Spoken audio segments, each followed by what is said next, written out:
अगर आपने हमारे चैनल परंपरा दर्शन को सब्सक्राइब नहीं करा है तो कृपया चैनल को सब्सक्राइब कर लें। लाइक और शेयर भी अवश्य करें। धन्यवाद।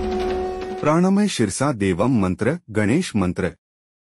प्रणमय शिरसा देवं गौरीपुत्रम विनायकम भक्तावासन स्मरे नित्य आयुः कामार्थ सिद्धे। मंत्र का अर्थ, मैं भगवान गणेश को नमन करता हूँ जो गौरी के पुत्र हैं और सभी बाधाओं को दूर करने वाले हैं। मैं भक्ति के साथ कई शानदार पहचानों का आह्वान करते हुए समर्पण करता हूँ। मैं इस मंत्र की शक्ति से मुझे प्रकट इच्छाओं से भरा एक लंबा जीवन देने का आशीर्वाद मांगता हूँ। मंत्र के लाभ। प्रणमय शीर्ष देवम मंत्र जपने वाले और सुनने वाले दोनों के मन के लिए कई लाभ रखता है। ध्यान के साथ इस शक्तिशाली गणेश मंत्र को सुनने से आपको निम्नलिखित तरीकों से मदद मिलती है। लाभ 1, बाधाओं पर विजय। इस मंत्र का जाप या ध्यान करने से हमें सफलता के मार्ग में आने वाली बाधाओं पर विजय पाने में सहायता मिलती है। लाभ 2, घबराहट कम होती है। घबराहट या चिंता के दौरों के दौरान यह अत्यंत शांतिदायक भी है। लाभ 3, अभिव्यक्ति में सहायता करता है। यह मंत्र अभिव्यक्ति में तेजी लाने के लिए आदर्श है। मंत्र का इतिहास। शक्तिशाली गणेश स्तोत्रम प्रणमय शीर्ष देवम नारद पुराण में पाया जाता है। प्रणमय शीर्ष देवम के बोल भगवान गणेश की स्तुति करते हैं, जिन्हें पारंपरिक रूप से हिंदू पौराणिक कथाओं में बाधाओं को दूर करने वाला माना जाता है। इसलिए हर शुभ अवसर की शुरुआत में भगवान गणेश की पूजा की जाती है। अगर आपने हमारे चैनल परंपरा दर्शन को सब्सक्राइब नहीं करा है तो कृपया चैनल को सब्सक्राइब कर लें। लाइक और शेयर भी अवश्य करें। धन्यवाद।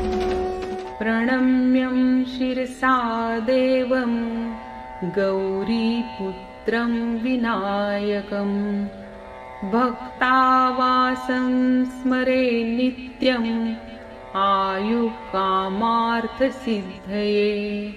प्रणम्यं शिरसा देवं गौरीपुत्रं विनायकं भक्तावासं स्मरे नित्यम् आयुः कामार्थ सिद्धये। प्रणम्यं शिरसा देवं गौरीपुत्रं विनायकं भक्तावासं स्मरे नित्यम् आयुः कामार्थ सिद्धये। प्रणम्यं शिरसा देवं गौरीपुत्रं विनायकं भक्तावासं स्मरे नित्यम् आयुः कामार्थ सिद्धये। प्रणम्यं शिरसा देवं गौरीपुत्रं विनायकं भक्तावासं स्मरे नित्यम् आयुः कामार्थ सिद्धये। प्रणम्यं शिरसा देवं गौरीपुत्रं विनायकं भक्तावासं स्मरे नित्यम् आयुः कामार्थ सिद्धये। प्रणम्यं शिरसा देवं गौरीपुत्रं विनायकं भक्तावासं स्मरे नित्यम् आयुः कामार्थ सिद्धये। प्रणम्यं शिरसा देवं गौरीपुत्रं विनायकं भक्तावासं स्मरे नित्यम् आयुः कामार्थ सिद्धये। प्रणम्यं शिरसा देवं गौरीपुत्रं विनायकं भक्तावासं स्मरे नित्यम् आयुः कामार्थ सिद्धये। प्रणम्यं शिरसा देवं गौरीपुत्रं विनायकं भक्तावासं स्मरे नित्यम् आयुकामार्थसिद्धये प्रणम्यं शिरसा देवं गौरीपुत्रं विनायकं भक्तावासं स्मरे नित्यं आयुकामार्थसिद्धये प्रणम्यं शिरसा देवं गौरीपुत्रं विनायकं भक्तावासं स्मरे नित्यं आयुकामार्थसिद्धये प्रणम्यं शिरसा देवं गौरीपुत्रं विनायकं भक्तावासं स्मरे नित्यं आयुकामार्थसिद्धये प्रणम्यं शिरसा देवं गौरीपुत्रं विनायकं भक्तावासं स्मरे नित्यं आयुकामार्थसिद्धये प्रणम्यं शिरसा देवं गौरीपुत्रं विनायकं भक्तावासं स्मरे नित्यं आयुकामार्थसिद्धये प्रणम्यं शिरसा देवं गौरीपुत्रं विनायकं भक्तावासं स्मरे नित्यं आयुकामार्थसिद्धये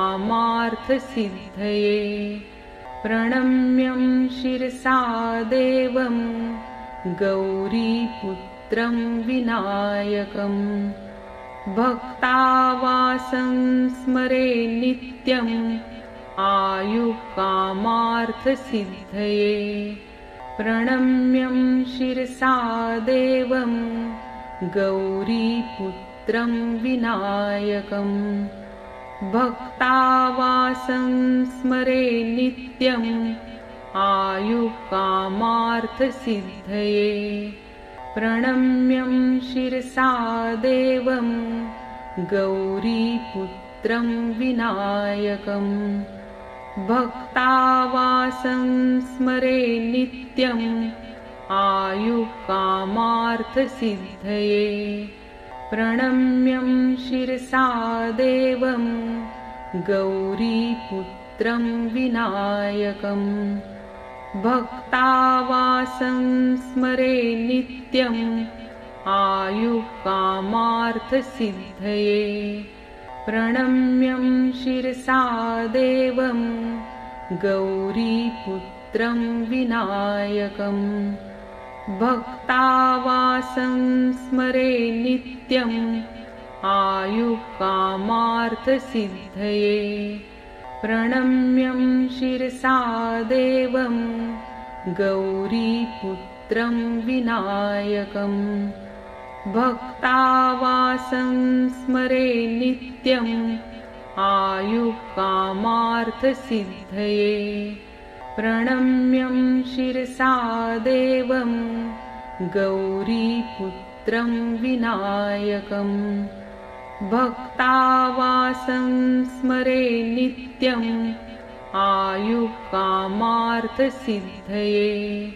प्रणम्यं शिरसा देवं गौरीपुत्रं विनायकं भक्तावासं स्मरे नित्यं आयुकामार्थसिद्धये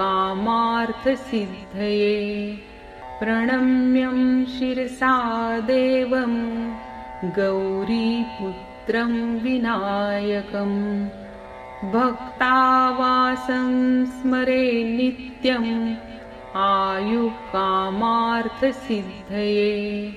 प्रणम्यं शिरसा देवं गौरीपुत्रं विनायकं भक्तावासं स्मरे नित्यं आयुकामार्थसिद्धये प्रणम्यं शिरसा देवं गौरीपुत्रं विनायकं भक्तावासं स्मरे नित्यं आयुकामार्थसिद्धये प्रणम्यं शिरसा देवं गौरीपुत्रं विनायकम् भक्तावासं स्मरे नित्यम् आयुकामार्थसिद्धये प्रणम्यं। वीडियो देखने के लिए धन्यवाद। कृपया लाइक, सब्सक्राइब और शेयर करें।